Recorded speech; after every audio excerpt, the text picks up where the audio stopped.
वही शुरू करते हैं।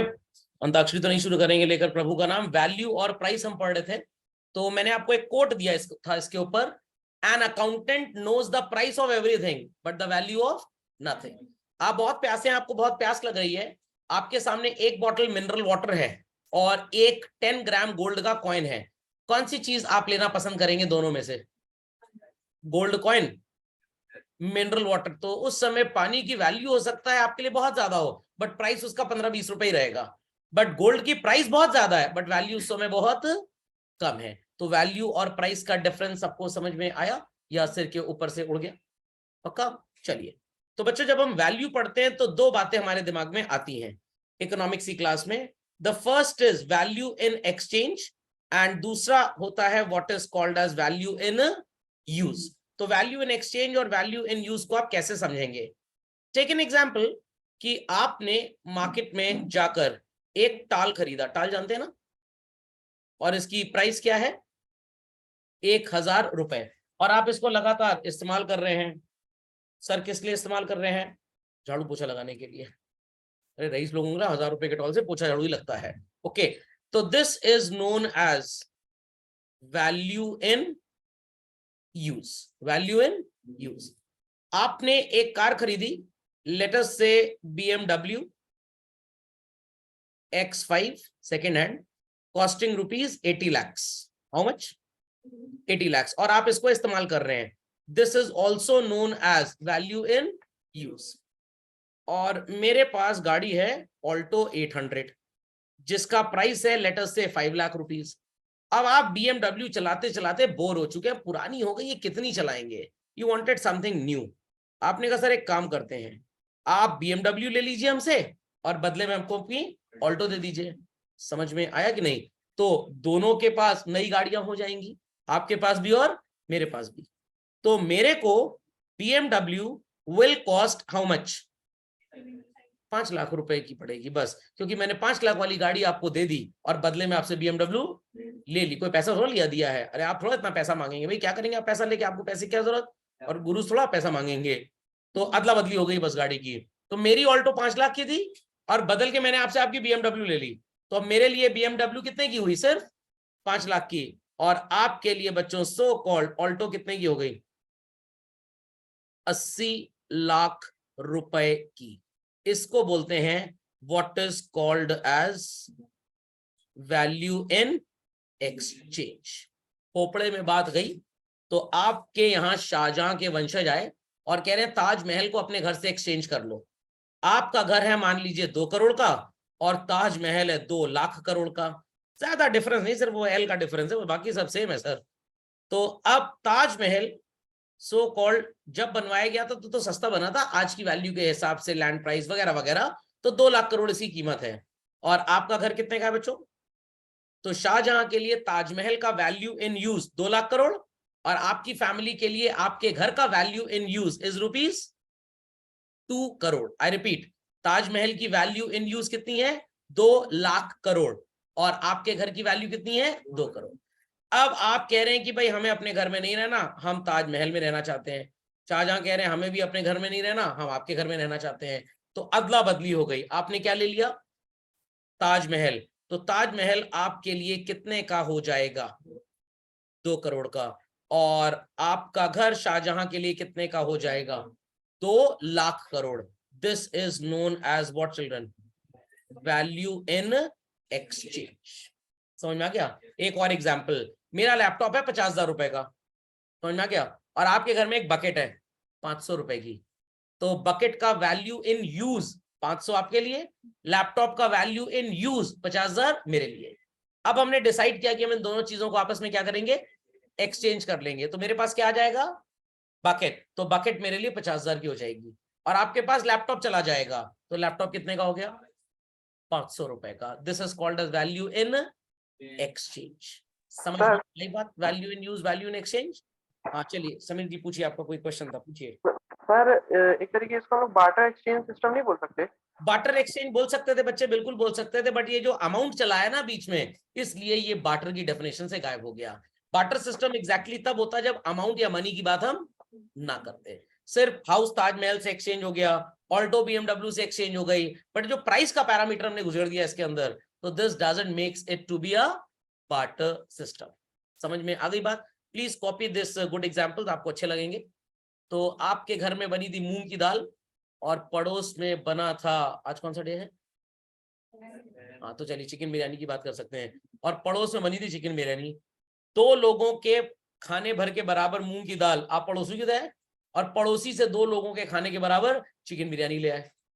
समझ में आ गया? चिकन बिरयानी वॉज ऑफ ₹200, मूंग की दाल 30 rupees.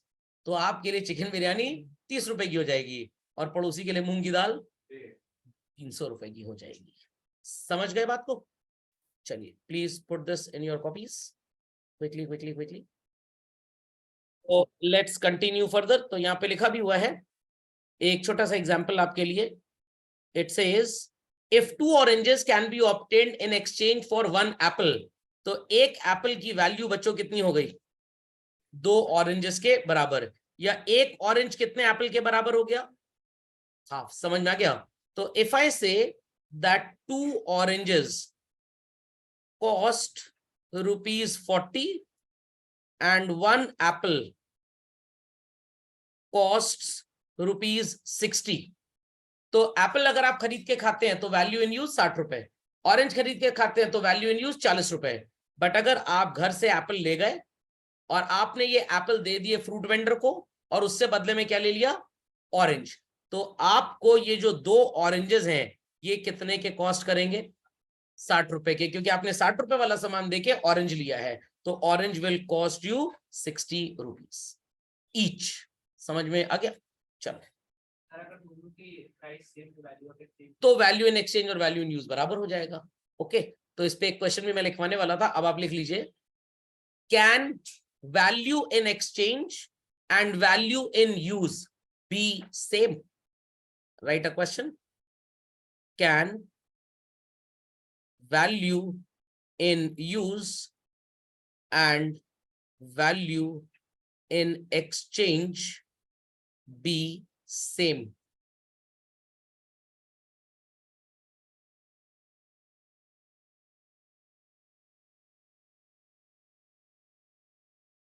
Can value in use and value in exchange be same? Got it? तो answer is yes also as well as no also। समझिए सब लोग? चलिए, तो यहाँ पे एट्रीब्यूट्स कुछ लिखे हैं वैल्यू के, कैरेक्टरिस्टिक्स कुछ लिखी हैं। पहला चिल्ड्रन, इट इज यूटिलिटी। बहुत ध्यान से सुनिएगा। एप्पल की बात करें, ऑरेंज की बात करें, खाने पीने का सामान है, आपको अच्छा भी लगता है, तो definitely it has some utility. It has some. आपने बच्चों स्क्रू ड्राइवर देखा है? क्या होता है स्क्रू ड्राइवर? पेचकस बेसिकली। सर हिंदी में बोलते हैं, थोड़ा आसान भी लगेगा, अपनापन लगता है थोड़ा सा। पेचकस का कोई काम है आपको? नहीं सर, पापा मम्मी काम का है सर, जब हमारा स्क्रू ढीला हो जाता है वो टाइट करते हैं उसको।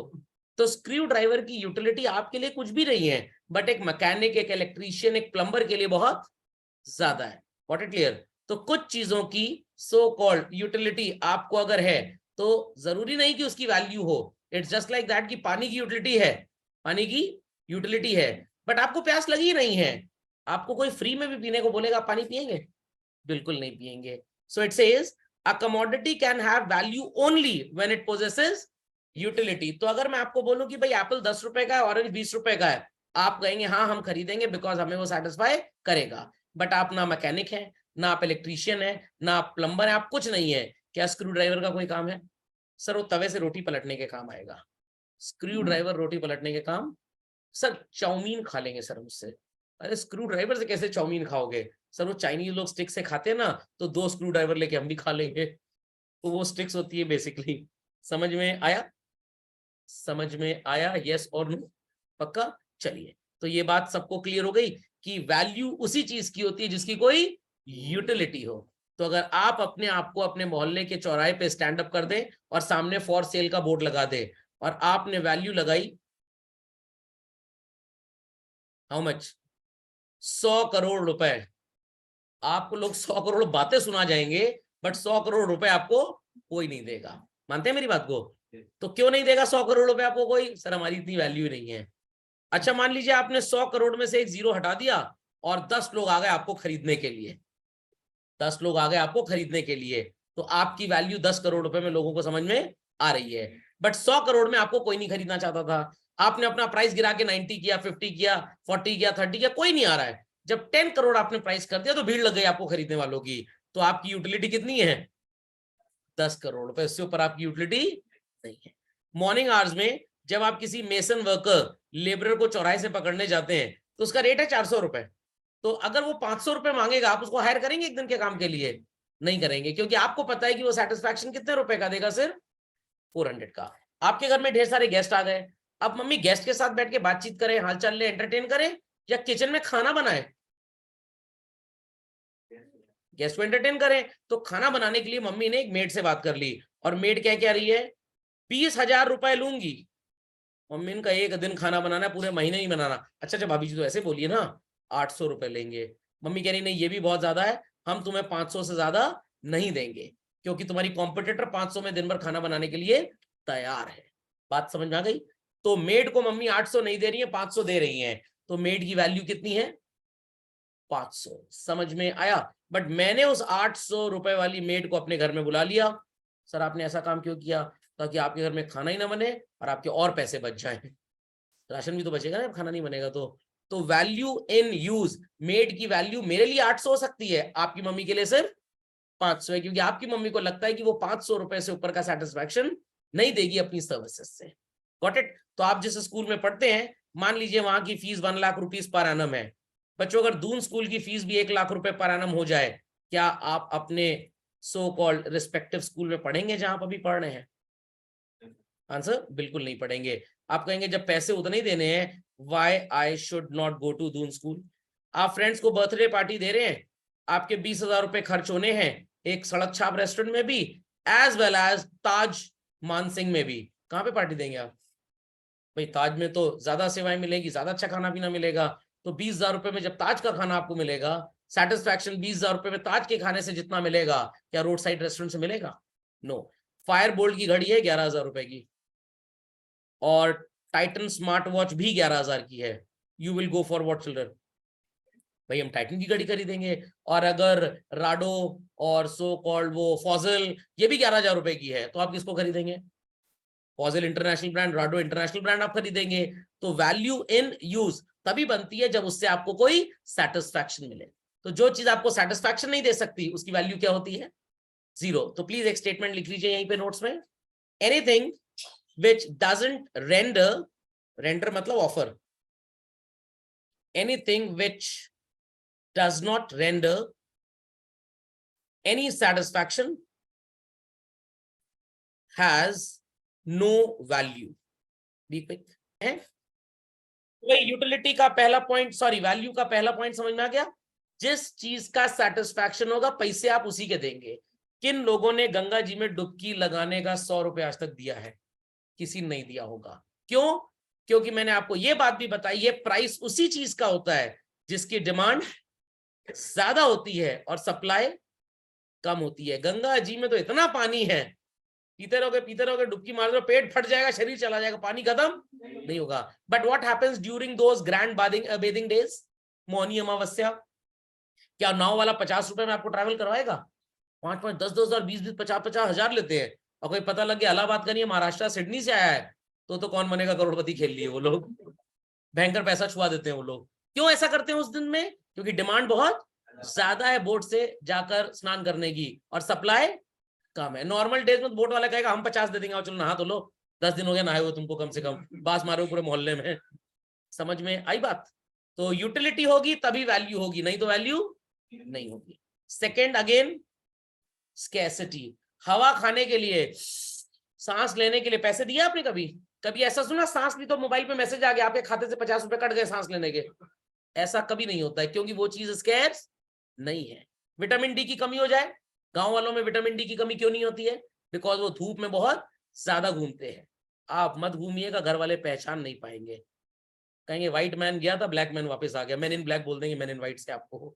ओके, तो विटामिन डी का आपको कैप्सूल खाना पड़ता है। तो विटामिन डी का कैप्सूल क्यों खाना पड़ता है? बिकॉज बॉडी में विटामिन डी ऑटोमेटिकली सिक्रीट नहीं हो रहा है। लॉजिक समझ में आ रहा है? तो विटामिन डी कैप्सूल खरीदने वाले ढेर सारे लोग हैं, बट बनाने वाली कंपनीज कम है. That's why you need to pay a price and sometimes you need to pay a higher price.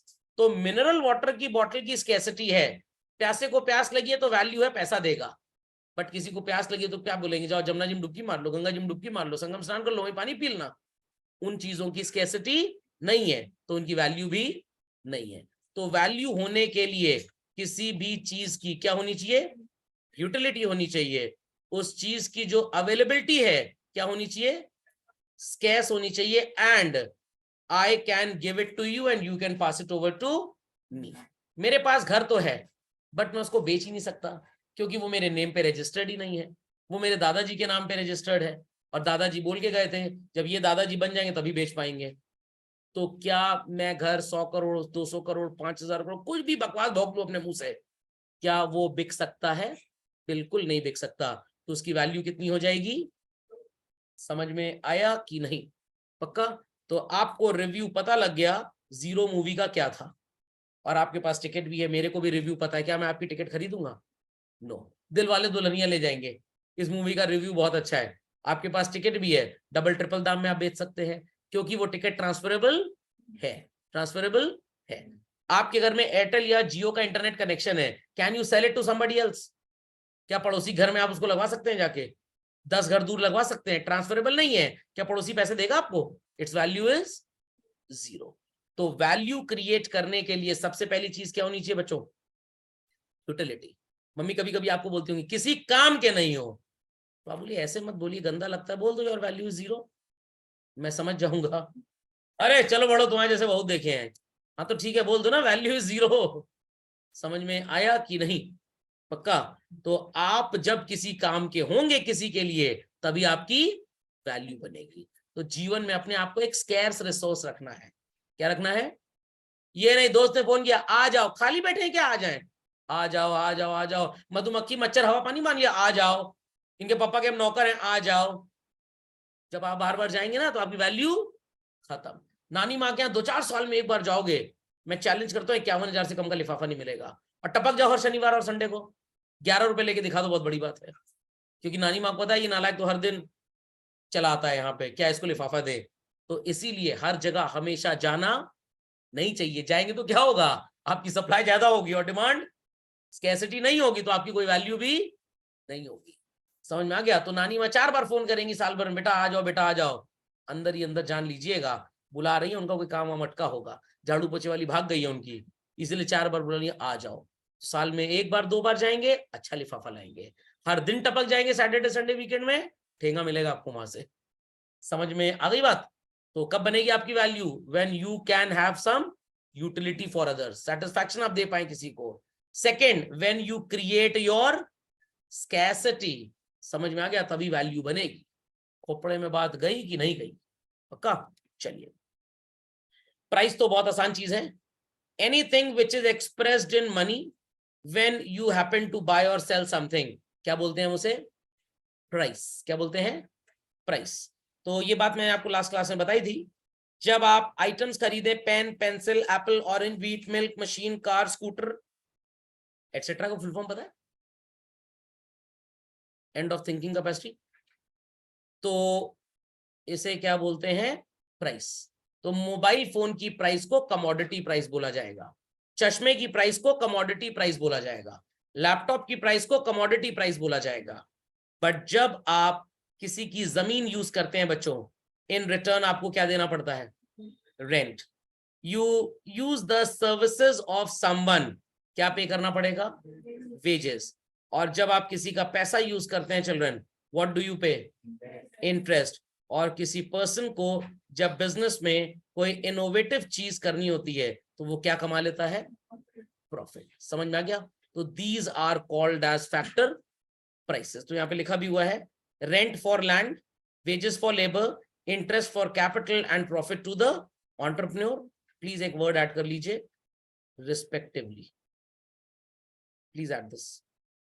चलो, तो अब आपसे मैं कॉमन सेंस का एग्जांपल पूछता हूं. आपकी मम्मी ने एक मेड हायर की घर में खाना बनाने के लिए, बिकॉज वो 2 महीने के लिए यूएस जा रही हैं.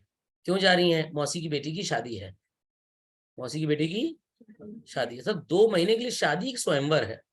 शादी है, कपड़ा वपड़ा सिलवाना है, ज्वेलरी वगैरह, banquet hall and all that, बहुत ढेर सारे काम होते हैं। आपको क्या पता आपकी शादी कहाँ हुई है अभी? तो अब घर में मेड है जो 2 महीने के लिए खाने पीने का काम करेगी, मतलब खाना पीना बनाने का काम करेगी। क्या फ्री में काम करेगी? नो। तो मम्मी उसे सैलरी दे गई एडवांस या बाद में देंगी? कमोडिटी प्राइस बोलेंगे उसकी सैलरी को या फैक्टर प्राइस बोलेंगे? Factor price, because she is rendering her hard work, labour. तो लेबर का मतलब हार्डवर्क होता है, इंसान को लेबरर बोलते हैं। व्हाट? समझ में आया कि नहीं? पक्का? और मम्मी को डर लग रहा था कि आप घर का सामान बेच देंगे 2 महीने में, तो आपको किराए के घर में छोड़ के गई हैं, तो यू आर गोइंग टू पे व्हाट? इसे भी क्या बोला जाएगा? कमोडिटी प्राइस या फैक्टर प्राइस? Factor price. और मम्मी ने आपको वहां पे एक टेबल चेयर खरीद के दे दिया, नहीं तो पलंग में एकदम सांप की तरह लोट लोट के पड़ेंगे। तो टेबल एंड चेयर का जो प्राइस होगा that will be called as what? Commodity price. याद रहेंगी बातें? नहीं समझ में आया? पक्का? चलिए, so difference between value and price. Value हमेशा एक कमोडिटी की किसी दूसरी कमोडिटी के बेसिस पे एक्सप्रेस होगी। जैसे मैंने बीएमडब्ल्यू और ऑल्टो वाला एग्जांपल दिया था, एप्पल और ऑरेंज वाला एग्जांपल दिया था। बट प्राइस हर चीज की अपनी होती है। वैल्यू किसी भी चीज की सो कॉल्ड ना बढ़ेगी ना घटेगी गिवन पीरियड ऑफ टाइम में। टाइम के हिसाब से बढ़ भी सकती है और घट भी सकती है। ठंडी में पानी की वैल्यू उतनी नहीं होगी, बट गर्मी में पानी की वैल्यू बहुत ज्यादा होगी। ठंडी में आइसक्रीम की वैल्यू उतनी नहीं होगी, बट गर्मी में आइसक्रीम की वैल्यू बहुत ज्यादा होगी। बट प्राइस की जहां तक हम बात करें चल रहे हैं, एक पर्टिकुलर पीस ऑफ लैंड अगर गवर्नमेंट का है, ध्यान से सुनिएगा, किसका है? हो सकता है इसका प्राइस 2 लाख रुपए है, कितना है? बट अगर एक मोहल्ले में एक पीस ऑफ लैंड कॉर्नर पे सिचुएटेड है और एक मिडिल पे सिचुएटेड है, गवर्नमेंट ने कॉर्नर वाला लैंड मिस्टर एक्स को बेचा और मिडिल वाला मिस्टर वाई को, और दोनों से 2-2 लाख रुपए चार्ज किए। थोड़ी सी अकल लगाइएगा। कॉर्नर वाले लैंड की जो कंस्ट्रक्शन होगी कल को, वो 2 साइड से रोड मिलेगी आपको, उसकी विजिबिलिटी थोड़ी बेटर, वेंटिलेशन थोड़ा अच्छा होगा। बट क्या मिडिल पे जो लोकेटेड है क्या उसके साथ ऐसा होगा? नो। सामने और बैक साइड पे वेंटिलेशन है, लेफ्ट राइट नहीं है। तो मिस्टर एक्स ने अपनी प्रॉपर्टी 4 लाख रुपए में बेची, बट बेचारे वाई की प्रॉपर्टी कितने में बिकी? 3 लाख। तो ये जो 4 लाख और 3 लाख इन्हें मिला है बच्चों, दिस इज, और ये जो 2 लाख मिला है दिस इज प्राइस। समझ में आ गया?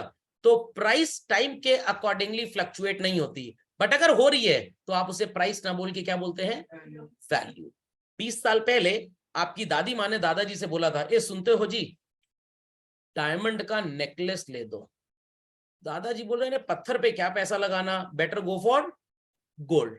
तो उस समय गोल्ड लोग बहुत खरीदा करते थे, गोल्ड की वैल्यू बहुत ज्यादा थी लोगों की नजरों में। बट अब लोगों का मेंटालिटी थोड़ा सा चेंज हो गया, अब टेस्ट चेंज हो गया। छोटे मोटे शहरों में थोड़ा गोल्ड बिकता भी है, बट मेट्रोज में एंड ऑल दैट में ज्यादातर लोग कौन सी ज्वेलरी पहनना पसंद करते हैं? डायमंड। और डायमंड जनरली व्हाइट गोल्ड में बेटर लगता है in comparison with yellow gold. अब व्हाइट गोल्ड में लोगों को प्रॉब्लम क्या लगता है कि चांदी में डायमंड बनवा लिया तो हैसियत थोड़ी कम हो जाती है, औकात थोड़ी कम हो जाती है, तो लोग अब व्हाइट गोल्ड प्रेफर करने लग गए हैं। आर पीपल अंडरस्टैंडिंग और नॉट? तो व्हाइट गोल्ड और येलो गोल्ड में थोड़ा सा ही डिफरेंस होता है, उसमें पैलेडियम वगैरह ऐड कर देते हैं, अलॉय बना देते हैं। But as of today diamond की वैल्यू ज्यादा है कि गोल्ड की वैल्यू ज्यादा है? Simple as that. तो अगर किसी लेडी को इयररिंग्स लेने हैं और 25,000 का गोल्ड इयरिंग है और 25,000 का डायमंड इयरिंग है, that lady would be having first choice to buy what? वो डायमंड इयरिंग खरीदेंगी आंटी जी, भाभी जी, देवी जी, वो गोल्ड इयरिंग्स नहीं खरीदेंगे, क्योंकि वैसा सोसाइटी में चलन आ चुका है। समझ में आ गया? और आप लगे उनको ज्ञान देने, बेवकूफ कहीं की पगला गई हैं। अरे इकोनॉमिक्स में कोई बेवकूफ और पागल नहीं होता है। 1.5 लाख रुपए का जो आईफोन खरीद रहा है क्या वो पागल है? 20,000 का मेरी तरह कोई Redmi note 9 pro max ultra super dynamic खरीद रहा है तो क्या वो कंजूस है? No no no, it is value. आपको सेटिस्फैक्शन किस चीज में कितना मिलता है। अंडरस्टूड? कुछ लोग गाड़ी खरीदते हैं 6-7 एयरबैग होने चाहिए, कुछ कहते हैं एक भी ना लगाओ, आगे एक साईं बाबा की फोटो, 786 उड़ते हुए हनुमान जी रख लेंगे, मिर्चा नींबू टांग लेंगे, काम खत्म। यही एयरबैग है हिंदुस्तान में। पीपल अंडरस्टैंडिंग और नॉट? तो क्या 6 एयरबैग वाली 15 लाख की गाड़ी खरीदने वाला बेवकूफ है? और जो 5 लाख रुपए की ऑल्टो खरीद रहा है, जीवन का रिस्क ले रहा है, क्या वो चुलबुल पांडे का बड़ा भाई है, बाहुबली का भतीजा है वो? 5 लाख वाले को 5 लाख में सेटिस्फैक्शन मिल रहा है, 15 लाख वाले को 15 लाख में सेटिस्फैक्शन मिल रहा है। अगर मुकेश अंबानी जी ऑल्टो 800 से चलने लग जाए, कल परसों रिलायंस के शेयर की वैल्यू गिरने लग जाएगी, लोग समझेंगे इनके दिन खराब चल रहे हैं। समझ में आया कि नहीं आया? पक्का? कोई आपका रिश्तेदार टेस्ला गाड़ी से आपके घर आ गया, ऐसे मुंडी घुमा घुमा के देखेंगे 360 डिग्री का एंगल फेल है उसके आगे। तो आपको लगता है कि भाई टेस्ला समथिंग यूनिक है क्या? एलन मस्क को ऐसा लगता है? नो, पहली टेस्ला जब लॉन्च हुई थी तो फोन आया था मेरे पास, सर हम आपको एक फ्री गाड़ी देना चाहते हैं टेस्ट ड्राइव के लिए। मैंने कहा मैं किसी का एहसान नहीं लेना चाहता। फिर बोले अच्छा ठीक है, एहसान मत लीजिए, इनॉग्रेशन कर दीजिए फैक्ट्री का। मैंने sorry I am busy with my classes, you call some prime minister और सम बॉलीवुड सेलिब्रिटी, वो लोग खाली रहते हैं, मैं बिजी हूँ, बैकअप क्लास वगैरह भी चलती है, बच्चे लेट आते तो मैं नहीं आ पाऊंगा। इट इज अगेन सेटिस्फैक्शन और यूटिलिटी। समझ में आई बात कि नहीं आई? पक्का? कंफर्म? अभी रिसेंटली एक बच्चे ने मेरे को बताया, सर मेरे मौसा जी का फोन आया, उन्होंने कहा मैंने 15 करोड़ का घर खरीदा है। तो मैंने बच्चे से बोला तुमने क्या बोला? मैंने कहा 15 करोड़ का घर क्या फर्क पड़ता है? कहते देखो मैं कितना रईस हूं। तो उस बच्चे ने बोला ठीक है 15 करोड़ का घर है ना, बाथरूम से कमोड निकाल के 5 किलो आलू खरीद लाइए। क्या ऐसा पॉसिबल है बच्चों? और मौसी जी की बहू क्या कह रही है, एक एक टैप जो है 15-15 हजार रुपए का ऑटोमेटिक है, बत्ती जब चली जाएगी वो ऑटोमेटिक मैनुअली भी काम नहीं करेगा। ठीक है, वो टैप निकाल के 2 बटर चिकन लेते आइए। Is it possible? Is it possible? No. तो आप जिस घर में रहते हैं बच्चों, उसकी वैल्यू क्या होती है? जीरो। उसकी वैल्यू क्या होती है? जीरो होती है। प्राइस हो सकती है जितने में आपने खरीदा, but the value is zero, क्योंकि आप सो कॉल्ड उसे कैश में कन्वर्ट नहीं कर सकते, उसकी ट्रांसफरेबिलिटी। और जब ट्रांसफरेबिलिटी हो गई तो घर किस बात का? घर आपका वो रहा ही नहीं। बातें समझ में आई? तो आज के बाद किसी के सामने चौधरी बन के पटर पटर ना करना, मेरे पापा का घर 5 करोड़ का है, वो यही बोलेगा एक पाइप हटा के 2 खीरा और टमाटर ले आओ बाजार से। ला पाएंगे आप? नहीं ला पाएंगे। ओके, चलिए, put the next heading in your copy children, and the heading to be understood like this. 10 रुपए का 1 kg टोमेटो था इन द ईयर 1995। इकोनॉमिक्स की कॉपी सबने बनाई है ना, उसमें लिखिए 2005 में ये टोमेटो की प्राइस हो गई 20 रुपए, 2015 में ये हो जाता है 40 रुपए का, और 2025 में इसकी प्राइस हो गई 80 रुपए। सो लगातार बच्चों दाम बढ़ रहा है, यस और नो? यस और नो? क्यों बढ़ रहा है? मल्टीपल रीजंस होंगे उसके। भाई खेती बाड़ी के लिए जो हम पेस्टिसाइड इंसेक्टिसाइड खरीद रहे हैं उसका दाम बढ़ गया, जो फार्मर वहां पे वर्कर्स को इन्वॉल्व कर रहा है उनको जो वेजेस देनी पड़ रही है वो ज्यादा है, जो पंपिंग सेट चल रहा है, इलेक्ट्रिसिटी इस्तेमाल हो रही है, इलेक्ट्रिसिटी का प्राइस बढ़ गया, ट्रैक्टर जो किराए पे लेके आया बेचारा किसान, उसके ऑपरेशन चार्जेस बढ़ गए, किसान का बच्चा जिस स्कूल में पढ़ रहा है उसकी फीस बढ़ गई, तो बढ़ी हुई फीस देने के लिए किसान ने भी टोमेटो का प्राइस बढ़ा दिया। Many factors are there. तो हम ये नहीं पढ़ रहे कि ये फैक्टर्स क्या क्या होंगे जिनसे दाम बढ़ा, हम सिर्फ इतना पढ़ रहे हैं दाम बढ़ने को क्या बोलते हैं। The word is inflation. समझ में आया? तो ये डेफिनेशन आप लिखेंगे अपनी कॉपी में, inflation is a state in which value of money is falling. 2023 you people are studying in class 11th, और अगर मैं पूछूं पेट्रोल का अप्रोक्सीमेट प्राइस क्या है तो आंसर क्या देंगे लोग? लगभग 96-97। और जब हम 1997 में स्टूडेंट थे क्लास 11th में, तो पेट्रोल का प्राइस क्या था? 27 रुपीज। कितना था? 27-28, मैक्सिमम 30 रुपीज तक गया था। लगभग बच्चों 3 गुना प्राइस हो गया पेट्रोल का, 3 गुना प्राइस हो गया। This increase in price children is called as what? Inflation. तो प्राइस बढ़ना अच्छी चीज है कि खराब चीज है? अच्छी चीज है। महंगाई बढ़ रही है, बहुत अच्छा है। बाकी लोग कह रहे नहीं अच्छा, कुछ कह रहे हैं अच्छा है। चलिए 3 मिनट का टाइम दे रहा हूं, सोच के बताइए मन से, इट इज गुड और बैड। चलिए, तो आंसर क्या मिला? इन्फ्लेशन इज गुड और bad children? Inflation is bad. चलिए, तो साबित कर देते हैं इन्फ्लेशन इज गुड और बैड। अब भाई बच्चों की बात है तो पहले तो बच्चों के साथ ही रहना पड़ेगा, तभी वोट मिलेगा और नेताजी बनेंगे। तो टेक एन एग्जाम्पल कि इन द ईयर 1997 जब मैं क्लास 11th में स्टूडेंट था, तो एक इंसान था मिस्टर एक्स, जिसकी एनुअल इनकम जो थी दैट वाज ₹10,000। How much? और इसका जो फैमिली एक्सपेंडिचर था दैट वाज लेट अस से ₹6,000। तो how much he is able to save? Very good, he is able to save ₹4,000। सबको समझ में आ गया? इन द ईयर 2023 चिल्ड्रन, इस पर्सन की, जब आप क्लास 11th में स्टूडेंट हैं, the annual income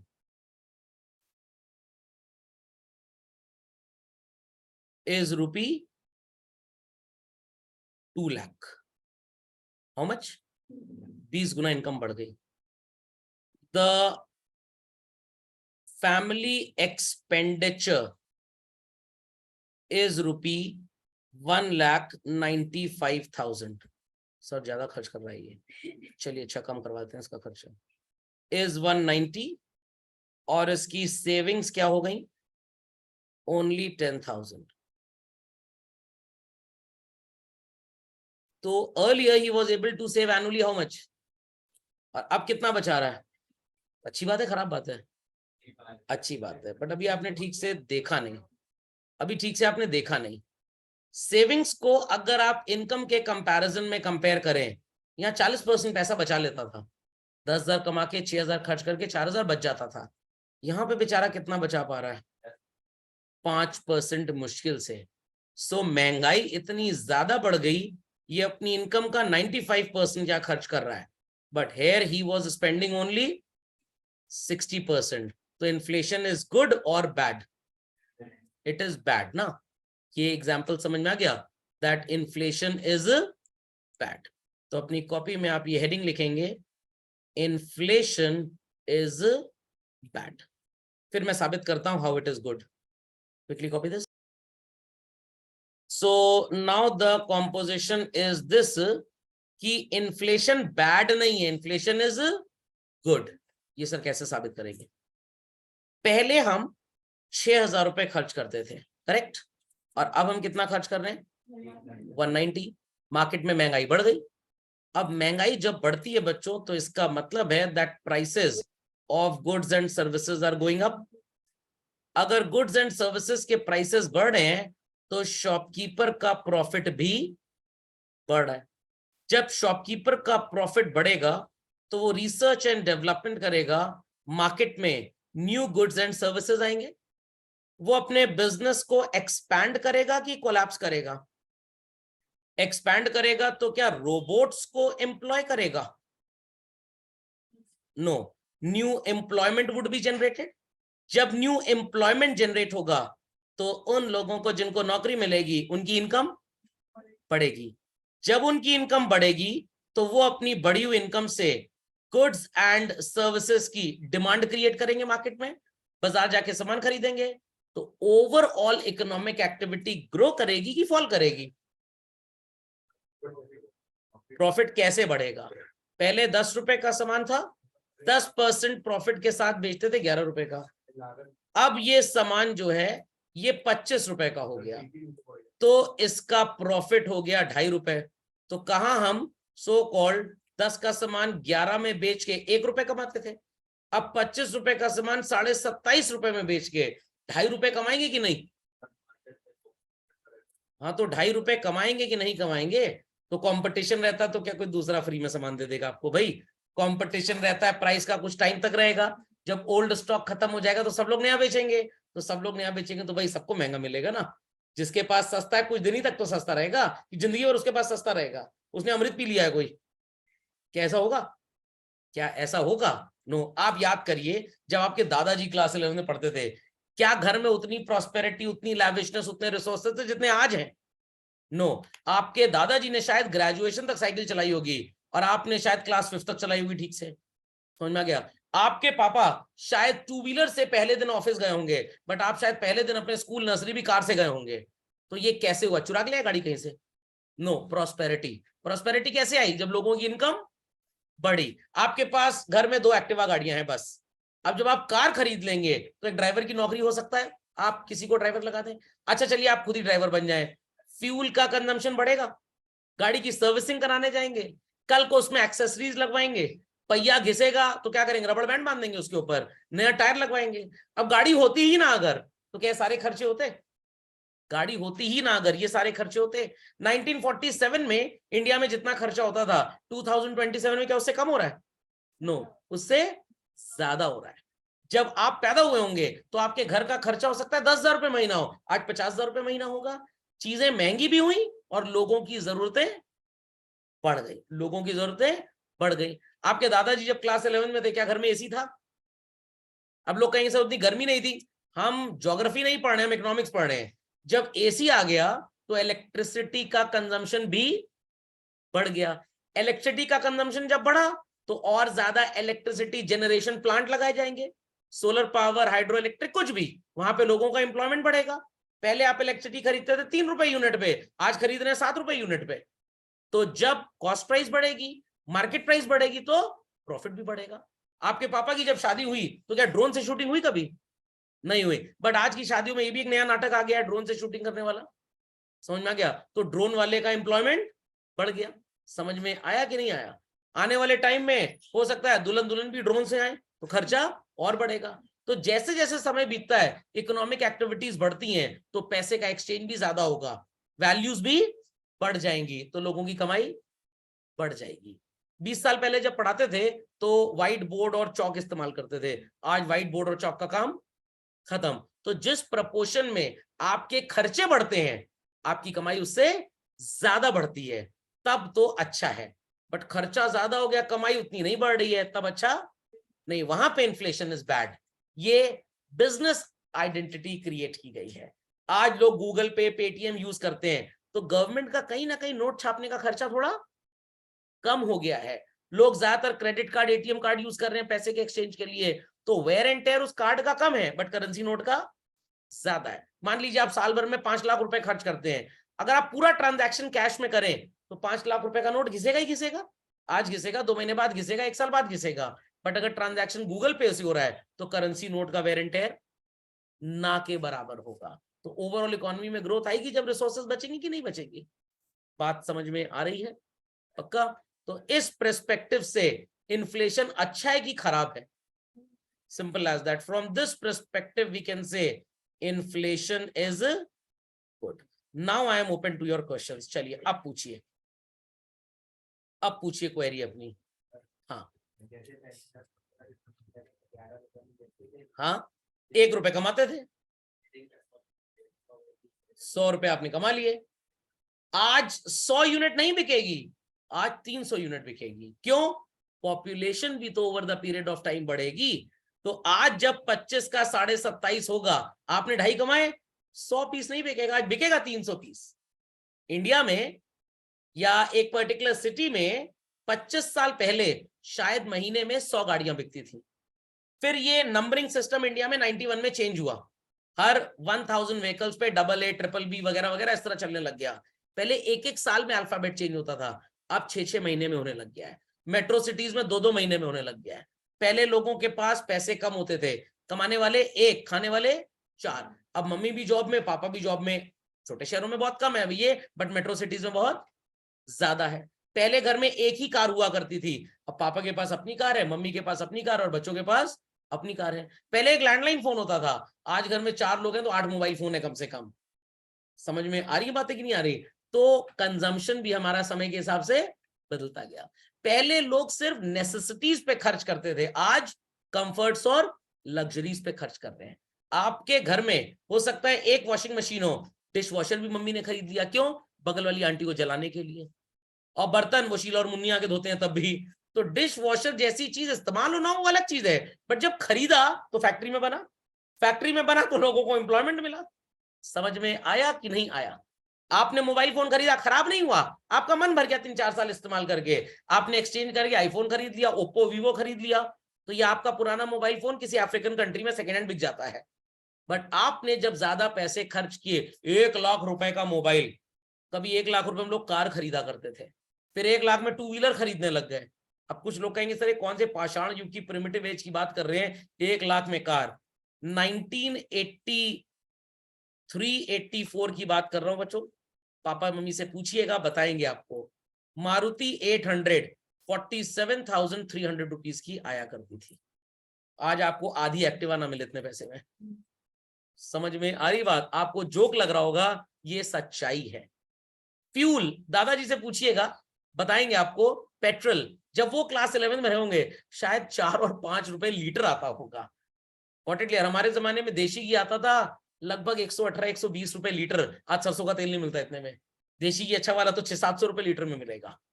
got it clear? When we were students in class 11 used to watch movies, क्या टिकट का प्राइस होता था? 60 रुपी। आप मेट्रो में चले जाइए, आइनॉक्स वगैरह में 600 रुपए का एक टिकट मिलता है आपको। पॉपकॉर्न की बाल्टी 1000 रुपए खून जल जाए, गॉट इट क्लियर, 10 रुपए का मिलता था हमारे जमाने में। समझ में आ रही है बातें कि नहीं? तो over the period of time कुछ चीजें महंगी होती हैं और कुछ चीजें सस्ती। बट अगर आप ओवरऑल देखें तो महंगाई बढ़ती है। पहले जिस घर का खर्च 5,000 10,000 था, आज उस घर का खर्च 50,000 रुपए का है। This is called as inflation. हाँ, अब सर इन्फ्लेशन अच्छा है कि बुरा, एक चीज बता दीजिए। इसके लिए एक धमाका करने जा रहा हूं मैं। Mild inflation is good. कहने का मतलब 2, 4, 5, 6% है, सिंगल डिजिट है तो अच्छा है। हाँ, 11-12% हो गया तो ये अच्छा नहीं, क्योंकि फिर महंगाई बहुत बढ़ेगी बट आपकी कमाई उस प्रपोर्शन में नहीं बढ़ेगी। तो पेपर थोड़ा थोड़ा डिफिकल्ट तो अच्छा है। एकदम ही 11th क्लास के बच्चे से IIT JEE का पेपर पूछ लो, क्या होगा? बेचारा आत्महत्या कर लेगा, दीवार गंदी करके चला जाएगा आई क्विट लिखकर। समझ में आई बात की बिल्कुल नहीं आई? People understood? So to teach in English is very good, but when I teach bilingual, it becomes more user friendly. Khopde में बात गई कि नहीं गई कि टेंजेंटे नहीं बना? समझ में आ गई बात? तो अब बताइए इन्फ्लेशन अच्छा है कि खराब है? दोनों है। Mild inflation is good. समझ में आ गई बात? तो लिख दीजिए माइल्ड इन्फ्लेशन इज गुड। ये सबको लॉजिक समझ में आया कि नहीं आया? कंफर्म? पक्का? चलिए, तो अगली क्लास में मैं डिफ्लेशन पढ़ाऊंगा। इन्फ्लेशन का मतलब दाम बढ़ना और डिफ्लेशन का मतलब, सर ये तो बहुत बढ़िया सर, बढ़िया सर, दाम गिर रहा है। तो अब अगले टर्न का क्वेश्चन यही रहेगा आपसे मेरे कि डिफ्लेशन अच्छा है या खराब। तो थोड़ा सा रिसर्च करके आइएगा। तो नहीं, माइल्ड डिफ्लेशन नहीं, डिफ्लेशन हमेशा ही खराब होता है। कैसे होता है ये मैं आपको अगली क्लास में एक्सप्लेन करूंगा। ये तो तोते की तरह आपने चूरन चाट लिया कि बहुत ज्यादा वाला खराब है, नॉर्मल वाला ठीक है। डिफ्लेशन में ऐसा नहीं होता है। ठीक, तो ये लेक्चर अपलोड हो जाएगा, लाइक कमेंट कर दीजिएगा। बढ़िया, चलिए।